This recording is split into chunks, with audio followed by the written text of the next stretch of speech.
Hello, welcome to World of Floorcraft. We are Karen and Nelson Rose, and this is a reminder of the beginner class at the Kenn Centre on the 26th of April. We did an arm jive, a man spin, a yo-yo and an octopus. If you need a more detailed teach of those moves, there are links in the description below so you can get to go through them in more detail. This is just to show you how everything went together.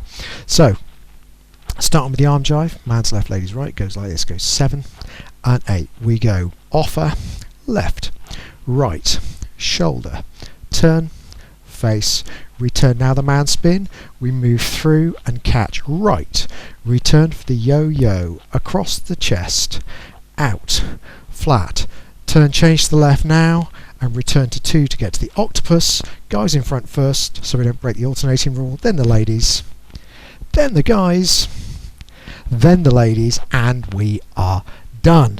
Hope you find that useful. We'll be back next time with another modern jive clip. Like, subscribe and hit the bell, that way you'll know every time a new video comes out. Music recommendation on the end, and as always, thank you for watching World of Floorcraft. I hope you have enjoyed learning some modern jive. There is a link to some music that is good to dance modern jive to. Thank you to everyone who hit subscribe. You are helping us to make more clips. Thank you. Keep dancing.